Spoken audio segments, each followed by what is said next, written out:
오늘의 데일리 뉴스레터에 오신 것을 환영합니다. 1. 한국, 태국, 중국 세계 곳곳에서 불꽃놀이 중인 중국 유조선. 2. 한 살려줘. 중국 최대 기업 백기투항. 3. 중국 헝리조선소 한국의 SOS. 살기 위해 한국산 배라도 만들겠다.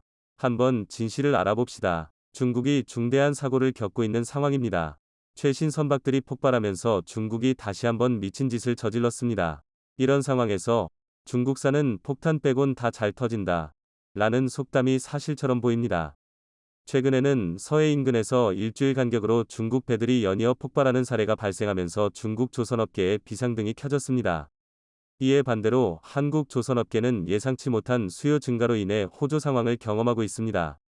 세계 시장 경제에서는 신뢰가 가장 중요한 키워드로 여겨지고 있는데, 특히 거대 계약이 수반되는 산업 분야에서는 신뢰와 신용도가 매우 중요합니다. 중국의 선박 폭발 사고로 인해 신뢰와 신용도에 대한 의문이 제기되면서 한편으로는 한국 조선업체들에 대한 신뢰가 높아지고 있습니다. 한국 조선업체들은 이러한 기회를 잘 활용하여 신뢰를 쌓고 고객들에게 안정적이고 우수한 제품을 제공함으로써 경쟁력을 유지해야 합니다. 한편으로는 중국 조선업계가 안전성과 품질에 대한 문제를 신속히 해결하여 신뢰를 회복해야 할 것입니다.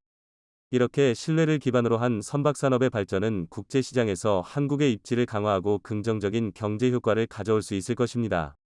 이는 어찌 보면 당연한 이야기인데요. 신속한 납기, 높은 품질을 자랑하며 세계 시장에서 두각을 나타내는 한국만 보더라도 신뢰가 국제사회에서 얼마나 중요한지는 자명합니다. 그런데 정말 한국과 대조적인 노선을 걷는 나라가 있습니다. 바로 중국인데요. 중국은 시종일관 자본력과 인력을 앞세워 시장 장막을 위해 노력해왔습니다. 그리고 단기적으로 봤을 때 이는 꽤 훌륭한 전략이었는데요.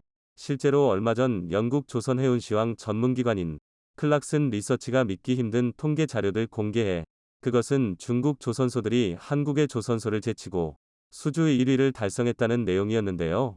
한국 조선업계의 지난해 수주 실적은 289척 1,627만 CGT로 전세계 말주 물량의 38%를 차지하며 2018년에 기록한 38% 미후 최대 수주 점유율을 기록했지만 중국이 멈청난 자본력을 앞세워 한 해 728척 2082만 CGT를 수주하며 점유율 48%로 수주 1위에 올랐습니다. 일부 전문가들은 한국이 고부가 친환경 선박 분야에 발주가 많았고 해당 분야에서 높은 기술 경쟁력을 가지고 약진한 결과로 평가했지만 전체 점유율에서 되찾으면 장기적으로 봤을 때 중국에게 조선강국 타이드를 넘겨줘야 하는 상황이 올 수도 있다고 전망했습니다.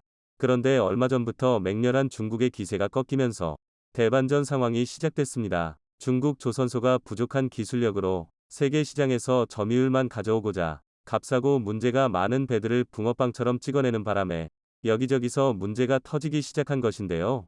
얼마 전 서해 한반도 인근 앞바다에서 중국 유조선의 폭발 사고가 발생했었죠. 그런데 일주말 만에 태국에서 중국이 만든 유조선이 또다시 폭발하는 사고가 발생했습니다. 중국 관영 매체 보도에 따르면 개에는 16명이 선원이 탑승했으며 쪽발로 최소 3명이 운명을 달리했을 정도로 사고 규모가 컸는데요. 폭발로 인해 7명이 실종됐고 5명이 다쳐 병원으로 이송되었다고 합니다. 이에 중국 선박을 구매한 선사들의 신음이 멈추지 않고 있는데요. 태국 유명 매체 방콕포스트는 방콕에서 남서쪽으로 약 80km 떨어진 사무송크람주 무망 지역 맥글롱강 어귀에 정박 중이던 유조선에서 강력한 폭발음과 함께 배에 부서진 파편들이 주변으로 날아갔다고 밝히며 충격을 금치 못했습니다. 현장에 있던 항구 인부의 말에 따르면 마치 배에서 핵폭탄이 터진 듯했다고 당시들 설명했는데요.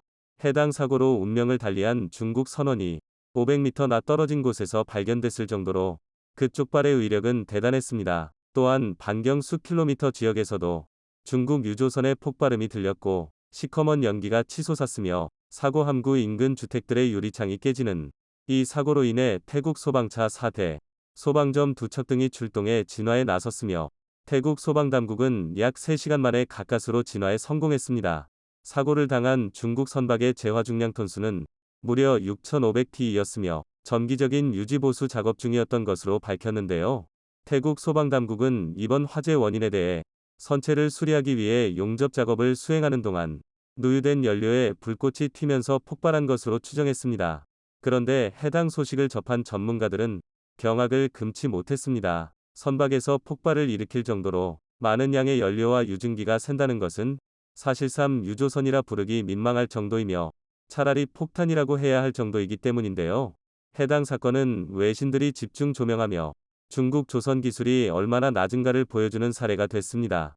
그런데 정작 중국 언론 매체들은 태국에서 발생한 유조선 사고에 대해 국적과 선사, 건조한 조선소에 대한 정보를 일절 차단하는 등 치졸한 술수로 사고 원인을 회피하려 하고 있습니다.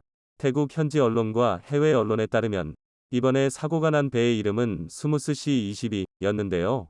태국의 한 선사가 구입해 유조선 사업을 운영해왔다고 밝혔습니다. 그런데 사실을 좀 더 파헤쳐보니 충격적인 결과가 나왔는데요. 해담 선사가 구입하기 전 유조선의 이름은 참신 1호로 중국 푸젠성의 조선소에서 2018년 10월에 건조된, 그런데 더 가관인 건 따로 있었습니다. 해당 사고 이후 태국 선사 측에서는 피해 복구를 위한 보험금을 수령하려 했는데요. 국제해사기구 IMO에서 태국 사고 유조선의 IMO 번호를 돌연 취소해버렸습니다. 취소 사유는 더 가관인데요. 사고 선박의 설명이 잘못돼 고유식별 번호가 잘못 발급됐다는 것입니다. 사고 선박은 중국 기업이 태국 선사에 팔 때 2018년에 건조된 선박이라고 했지만 조사 결과 1986년에 건조된 고령의 선박으로 밝혀졌는데요. 즉 중국이 태국 선사에 비싸게 팔 심산으로 문서를 의조해 완전히 신형 선박 것처럼 사기를 친 것입니다. 더군다나 2021년 유엔 안전보장이사회 보고서에 따르면 중국에서 만들어진 그 선박은 신원 세탁 사기에 연루된 것으로 밝혀졌는데요.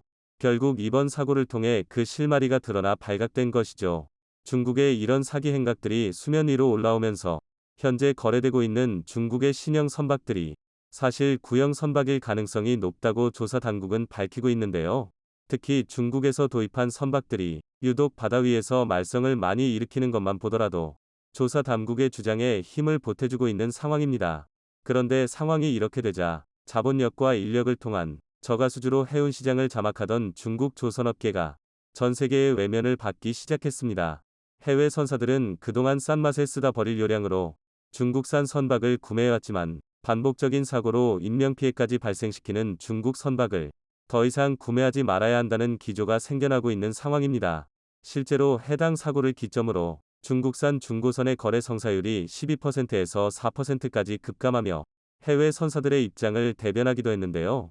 반대로 주목을 받게 된 건 한국 중고선 시장이었습니다.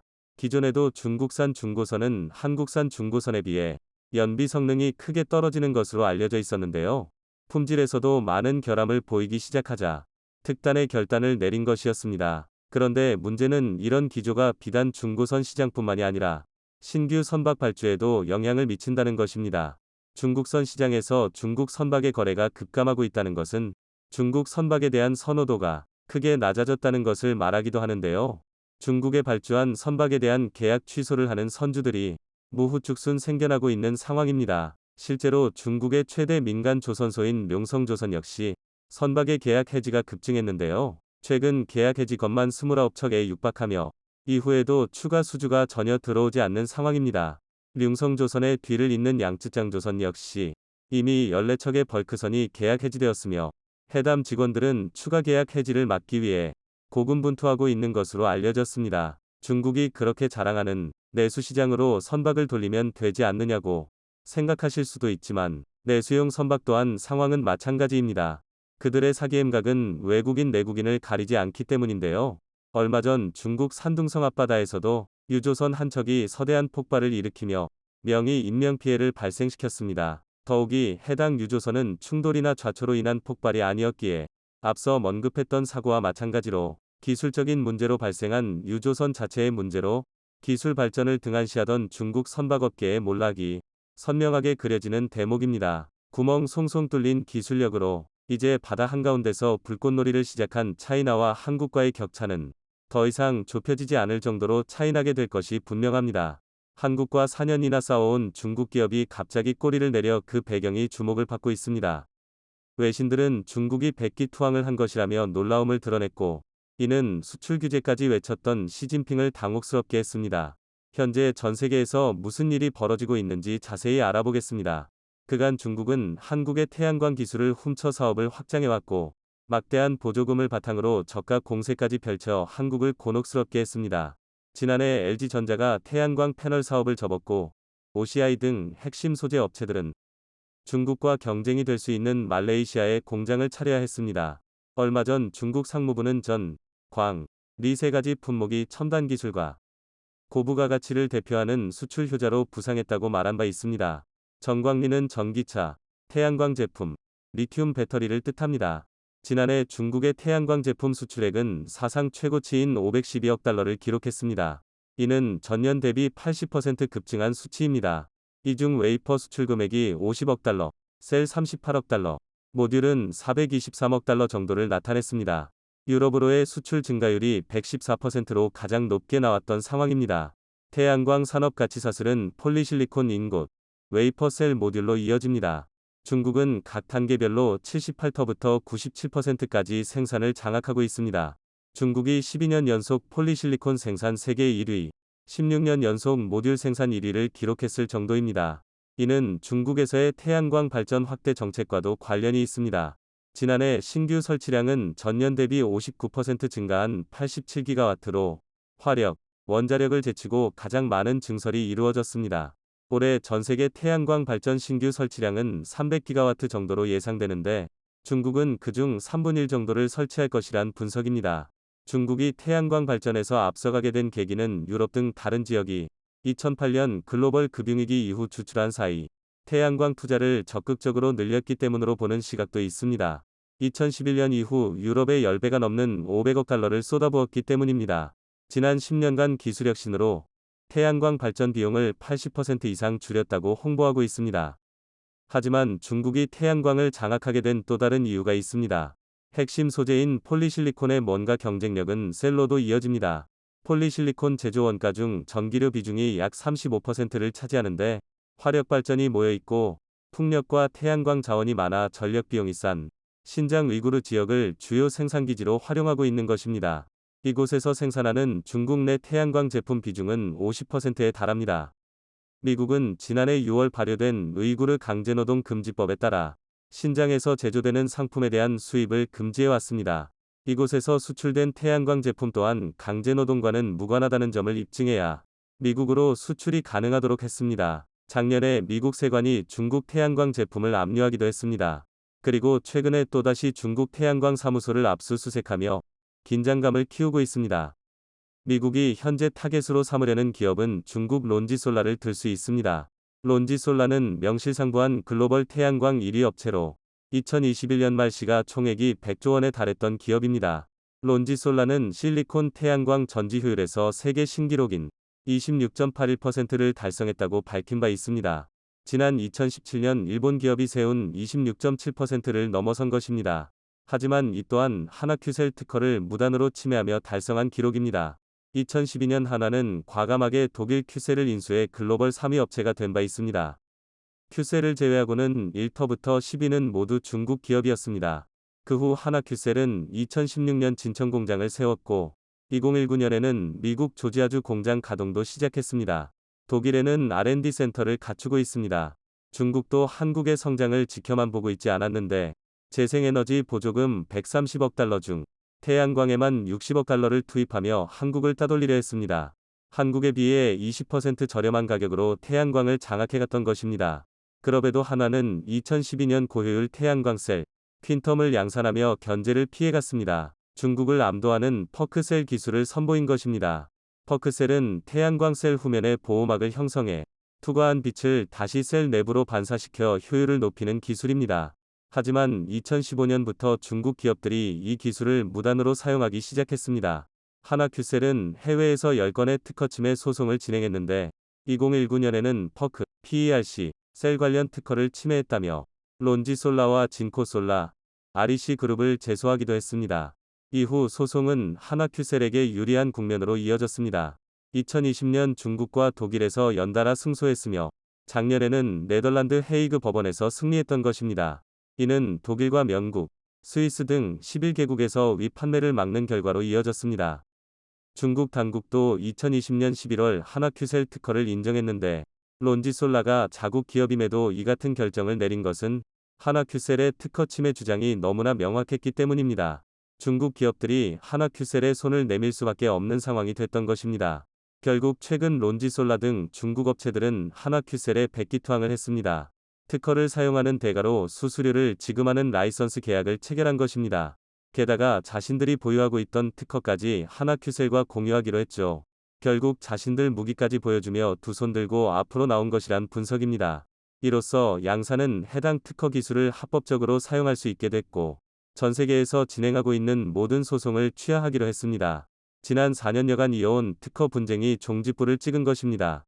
론지솔라 측은 향후 하나큐셀과 특허 분쟁이 발생하지 않을 것이라며 수수료를 지급하더라도 제품과 서비스를 계속 제공할 수 있게 돼 안도하고 있습니다. 이는 중국 트리나 솔라와의 분쟁 결과로 어느 정도 예견됐던 내용입니다. 독일 법원은 트리나 솔라가 하나큐셀 특허를 침해했다며 올 1월 판매 중단 명령을 내린 바 있습니다. 이에 트리나 솔라는 바로 꼬리를 내렸고 2월 전격적인 합의를 제안했습니다. 하나 측에 라이선스 비용을 지불한 후 제품을 계속 생산하기로 한 것입니다. 특히 이 과정에서 자신들이 보유한 특허도 공유하기로 했습니다. 하나큐셀은 그간 중국 특허를 침해한 적이 없기에 사실상 퍼크셀 라이선스 이득을 모두 가져오는 구조가 된 것입니다. 트리나 솔라와의 합의 내용은 론지솔라의 선례가 됐습니다. 중국 당국은 자국 업체가 한국의 특허를 공유할까 기술 수출 규제까지 검토했지만 결국 일은 터졌고 시진핑 정부는 멘붕에 빠진 것으로 나타났습니다. 일각에서는 중국이 퍼크셀 기술 허가를 받아 더 앞서가는 것 아니냐는 우려도 있지만 하나큐셀은 이미 대비를 해놓고 있습니다. 퍼크 및 탑콘셀은 실리콘 기반으로 이루어져 이론적으로 최대 29% 효율을 넘어서기는 어렵습니다. 퍼크셀은 세계 태양광 시장의 90% 이상을 차지하고 평균 발전 효율은 23% 정도입니다. 론지솔라가 26.81%를 달성했다며 들떠있는 것도 이런 이유 때문입니다. 그런데 하나큐셀은 또 다른 기술로 이마저도 넘어서고 있습니다. 페로브스카이트 기반의 텐덤셀 개발에 박차를 가한 것입니다. 텐덤셀의 이론 한계 효율은 44% 수준입니다. 하나큐셀은 지난 3월 독일 연구소와 협력해 최대 28.7% 효율을 기록한 바 있습니다. 그리고 상용화 시 35% 이상 효율을 기대하고 있습니다. 발전효율을 1% 높이면 1,000억 원 상당을 절감할 수 있습니다. 론지솔라 기술보다 텐덤셀 효율이 월등히 높은 것입니다. 하나는 이번에 놀라운 발표를 했습니다. 차세대 태양광 기술인 텐덤셀을 2026년 양산하겠다고 밝힌 것입니다. 이는 상부셀과 하부셀을 연결해 최대 효율을 이끄는 기술입니다. 페로브스카이트가 자외선, 가시광선 등 단파장을 흡수하고 하부셀에 있는 실리콘이 적외선 등 장파장을 흡수하는 방식입니다. 효율이 기존 대비 10%만 높아져도 전세계 태양광을 독식할 수 있습니다. 페로브스카이트는 실리콘만큼이나 흔하고 가격도 낮은 물질입니다. 다만 열과 습기에 취약해 이를 보완하는 연구를 하고 있습니다. 이는 작년에 국책 연구 과제로도 선정됐을 만큼 이들 만큼 사활을 거는 기술입니다. 그런데 최근 국내 연구진이 세계 최고 수준의 페로브스카이트 태양전지, 대면적 셀을 개발해내며 상용화에 나서자 중국이 큰 충격을 받았습니다. 이는 한국이 또 한 번 앞서갈 수 있는 기반이 됐기 때문입니다. 하나큐셀은 현재 G7 국가 대부문에서 시장을 선도하고 있습니다. 미국, 유럽, 호주 등에서 태양광 톱 브랜드로 선정되는 쾌거를 얻었죠. 유럽에서는 9년 연속, 호주에서도 7년 연속 선정이 됐습니다. 이는 하나솔루션의 실적마저 끌어올리고 있습니다. 올해 1분기 신재생 에너지 부문에서 영업이익 2,450억 원을 기록했는데 이는 전년 동기 대비 85% 증가한 수치입니다. 태양광 부문 영업이익 늘은 17.9%로 케미칼 2.5%와 첨단 소재 8.6%보다도 월등히 높습니다. 하나솔루션의 영업이익 전망치를 보면 올해 1조 원 정도에서 2025년 1조 6천억 원까지 높아지는 것을 볼 수 있습니다. 론지솔라는 하나큐셀이 장악한 미국 시장을 노리고 있습니다. 중국 론지솔라와 JA솔라는 각각 5기가와트, 2기가와트 규모의 모듈 공장을 미국에 신설하는 방안을 검토하고 있습니다. 하지만 미국에서의 하나큐셀 의장은 굳건한 상태입니다. 미국의 전체 태양광 셀 수입에서 한국산이 차지하는 비중은 2011년 1.9%에서 최근 47%까지 급등했습니다. 같은 기간 모듈 수입 비중도 1.1%에서 7.6%로 올랐죠. 반면 중국산 셀과 모듈이 차지하는 비중은 1% 이하로 떨어져 있는 상태입니다. 한화큐셀은 주택용과 상업용에서 두각을 보이고 있습니다. 미국 내 주택용 모델 시장에서 33%로 5년 연속 1위를 했고, 상업용 모델 시장에서도 17%대 점유율로 4년 연속 1위를 했습니다. 미국 내 생산 설비도 내년 말 8.4기가와트로 늘어날 전망인데, IRA에 따라 연간 최대 1조 원가량 세금 감면 혜택이 예상되고 있습니다. 올해 미국에 설치될 발전 설비의 54%는 태양광이 차지할 전망입니다. 한화는 중국 기업을 확실히 잡아내고 세계 1위로 나아가길 바랍니다. 2023년 5월 수에즈 운하에서 또다시 화물선이 좌초됐습니다. 2021년 일본이 만든 대형 컨테이너선인 에버기브노가 운하 한가운데에서 좌초돼 세계적인 무역 동맥경화를 유발했는데, 이번에 좌초된 컨테이너선은 중국에서 만든 배였습니다. 수에즈 운하 동항 서비스 업체인 레스는 트위터에 수에즈 운하 남쪽에서 V신 HAITONG 23호가 좌초됐으며, 이 선박과 함께 운하에 진입한 4척의 다른 선박과 이후 진입할 예정이던 선박들의 통항에 지장이 생겼다고 발표했습니다. 선박 위치 추적 사이트 마린트래픽에 따르면 홍콩 선적의 이 화물선은 현재 홍해 쪽에서 진입하는 운하 남쪽 수로에 있습니다. 블룸버그는 운하 남쪽 끝부분에 선박이 갇히면서 해당 구간 운항이 중단됐으며, 운하 양 끝에서 선박들이 대기 중이라고 전했습니다. 사고 선박은 중국 타이주 고안이라는 조선사에서 건조되었는데요.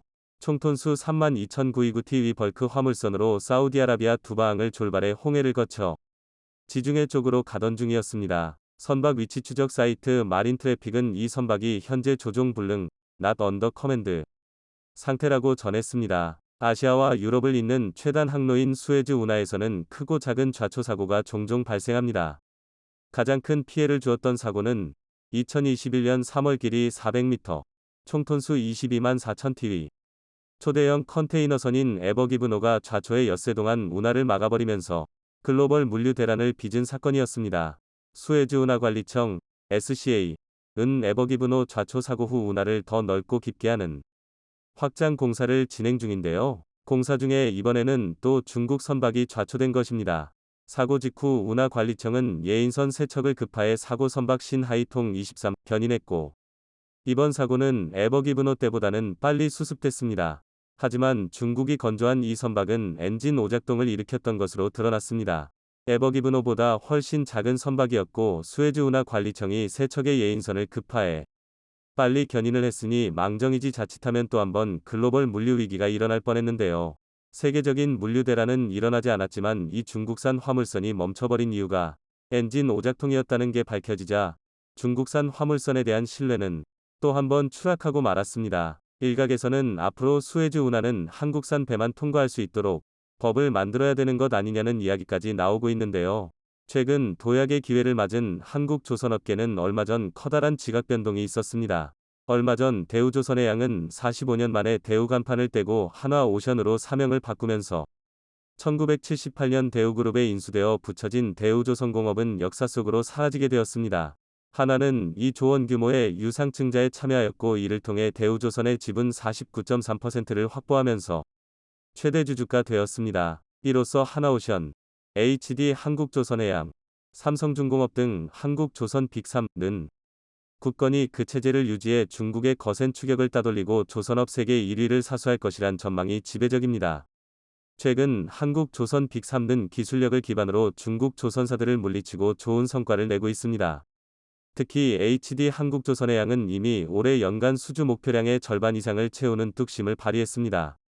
현재까지 총 86척의 선박을 수주해 누적 수주 금액 기준 103억 9천만 달러를 기록해 연간 수주 목표의 66%를 채우는 놀라운 실적을 거뒀습니다.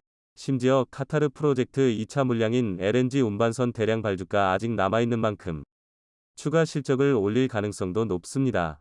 카타르 프로젝트는 세계 최대 LNG 생산국인 카타르가 연간 LNG 생산량을 기존 7,700만 톤에서 1억 2,600만 톤으로 확대하는 사업입니다.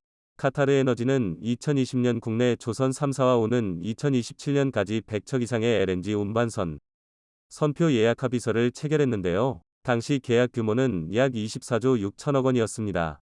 국내 조선 3사가 지난해 계약한 1차 물량은 54척이었고, 이것은 카타르 에너지가 발주한 전체 물량 65척 가운데 83%에 달하는 것으로 세계를 놀라게 했습니다. 조선업계 전반에는 올여름 카타르 물량이 풀리면서 매출 개선에 상당한 도움을 줄 것으로 기대하고 있는데요.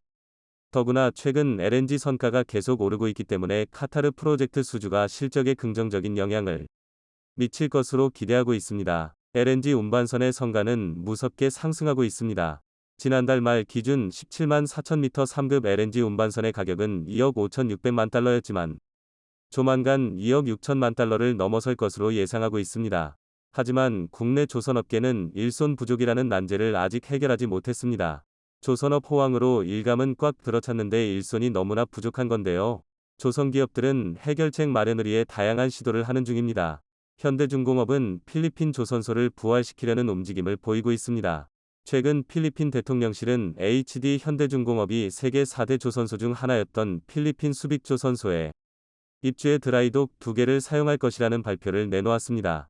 수빅조선소는 필리핀 수도 마닐라 북서쪽으로 110km 떨어진 수빅만에 위치한 조선소로 한진중공업이 2006년 조성한 곳이었지만 2016년 조선업 불황으로 영업이 중단되었고 결국 미국 투자펀드에 팔린 후 시설의 3분의 1은 필리핀 해군이 임대해 쓰고 있었습니다. 그런데 HD 현대중공업은 최근 일감이 밀려들어 자체 조선소 9개 도크가 이미 꽉 찬 상태입니다. 결국 필리핀 수빅 조선소를 활용할 계획을 세운 것인데요. 아직 최종 결정이 되지 않았지만 만일 이 일이 성사된다면 필리핀에 최대 1만 5천 개 일자리를 창출할 전망이기 때문에 필리핀 대통령실은 이례적으로 현대중공업이 수빅 조선소에 입주할 것으로 예상된다는 입장을 표명하면서 적극적으로 구애하고 있습니다. 한편 삼성중공업은 일손 부족을 해결하기 위해 중국에 때 아닌 굴욕을 안겼습니다. 중국 조선기업들은 사실상 한국이 수주하지 않은 것을 주워먹는 상황인데요. 비어있는 도크가 많아지자 한국과 손을 잡겠다는 중국 조선소까지 등장했습니다. 최근 삼성중공업은 대만 해운사로부터 수주한 컨테이너선의 일부 선체 블록을 중국 헝리, 항력, 중공업에 맡겼습니다. 헝리그룹은 지난해 STX 다레니 조선소 등 자산을 인수하며 조선업에 진출했지만 그룹이 자체 주문한 선박을 비롯해 벌크선 정도의 일감만 보유하고 있었는데요. 삼성중공업은 지난달 말 인도 기준 수주 잔고가 149척, 302억 달러에 이릅니다. 따라서 삼성중공업은 중국 조선소에 일감을 떼어주어 인력 부족을 메우는 한편 수익성도 개선할 전망입니다. 최근 인건비와 원자재 가격이 가파르게 올라 상대적으로 저가에 수주한 과거 계약분의 기초 공정을 중국 조선소로 넘기고 국내 조선소는 고가 수주분에 집중하는 것이 채산성 측면에서 낫다고 판단한 것입니다. 당연히 기술 유출이 염려스러울 수밖에 없습니다. 하지만 삼성은 기술 유출을 막기 위해 컨테이너선의 일부 선체 블록만 헝리, 달력, 중공업에 헝리중공업의 다른 조선소에서 제작한 선체 블록을 다시 삼성중공업 거제조선소로 가져와 최종 조립 건조하는 방식으로 헝리와의 협업을 진행할 예정입니다. 물론 품질 관리를 위해 전문 인력도 파견할 예정입니다. 일각에서는 한국조선업 빅3가 3강 체제를 유지하다가 중장기적으로 한국조선의 양은 기존 상선에 삼성중공업은 해양 플랜트에 한화오션은 방산에 각각 무게를 싣는 방식으로 특화할 것이라고 전망하기도 합니다만 무엇이 되었든 한국 조선사들은 그동안 숱한 고난을 극복한 저력에다가 기술력까지 더해져 어떤 상황도 헤쳐나갈 것으로 보입니다.